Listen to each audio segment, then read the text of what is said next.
Salut tout le monde et bienvenue à cette 13e journée. Aujourd'hui, on visite le pavillon des Territoires du Nord canadiens et on a la chance de s'entretenir avec l'entraîneur de ski acrobatique, Dominique Gauthier. Mais avant, voici les résultats sportifs de la 12e journée. Lors de la 12e journée, aux 10 000 mètres en patinage de vitesse chez les hommes, l'or a été remporté par Lee Sung-hoon de la Corée du Sud. L'argent a été décerné au Russe Ivan Skobrev et le bronze à Bob de Jong des Pays-Bas. Le Néerlandais Svan Kramer avait enregistré le temps le plus rapide, mais a été disqualifié après avoir fait un changement illégal de couloir. En biathlon, lors de l'épreuve 4 par 6 km chez les femmes, l'équipe russe a gagné l'or. Les athlètes françaises ont pris l'argent et les Allemandes le bronze. Lors de l'épreuve en slalom géant chez les hommes, Carlo Janka de la Suisse a raflé l'or.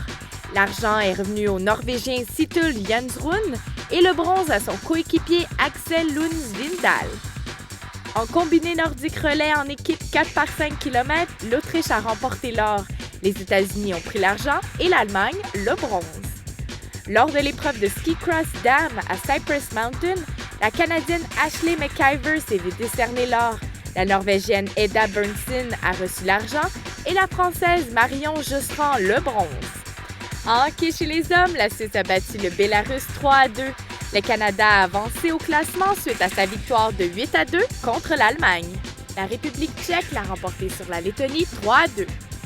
Après le programme court de patinage artistique chez les dames, Kim Yuna de la Corée du Sud a pris la première position. Mao Asada du Japon siège 2e et Joanie Rochette du Canada 3e. Pour le détail des résultats, incluant les rondes préliminaires et les médailles, rendez-vous à la page d'accueil du Vancouver2010.com. L'athlète et entraîneur Dominique Gauthier a su définitivement laisser sa marque au sein de l'équipe canadienne. Suite à ses actions et engagements positifs, Coca-Cola lui décerne un titre très spécial aujourd'hui. On a la chance de s'entretenir avec lui. Donc, commençant après avoir vu deux de ses bosseurs monter sur le podium. Pour l'instant, un peu fatigué, je dois avouer, parce que c'est tellement extraordinaire tout ce qu'on a vécu depuis la victoire d'Alex. Il y a beaucoup de choses qui se brassent présentement à Vancouver pour justement bâtir l'avenir, pas juste de mes deux athlètes, mais du sport en général. Fait qu'on profite du moment. Moi, là, juste de me promener puis de marcher dans les rues depuis 2-3 jours, c'est extraordinaire ce qu'on vit ici. Cette fierté nationale-là, de voir le drapeau partout, les mitaines rouges. Jamais j'aurais pensé dans mes rêves que le Canada puisse être comme ça un jour. Puis je pense que c'est au-delà de la performance, tout ce qui se passe ici. On est en train de changer la philosophie de notre pays, on est en train de changer la fierté de notre pays. Puis ça va avoir des répercussions pour toutes les générations à venir. Puis c'est tellement le plus beau cadeau qu'on peut pas donner à notre pays. Quand je me sens fatigué un peu le matin, je pense à tout le bien que je peux faire en travaillant justement pour l'avenir du sport, pas juste pour mes athlètes. Je veux m'assurer que les Jeux de Vancouver, ce ne soit pas une fin en soi, mais au contraire que ce soit le tremplin vers quelque chose de beaucoup plus gros. Merci beaucoup et félicitations. Merci beaucoup.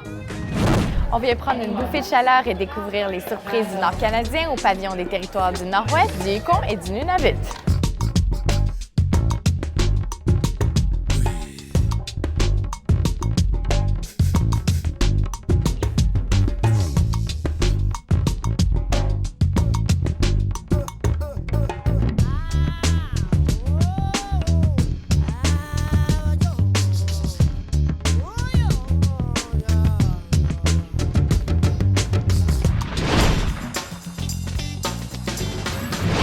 Formée il y a près de 40 ans, la Moscow State Chamber Choir est l'une des meilleures chorales a cappella du monde.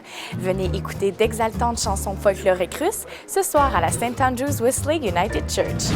C'est tout pour aujourd'hui. Demain, jour 14. Profitez bien de votre expérience des Jeux de 2010 à Vancouver.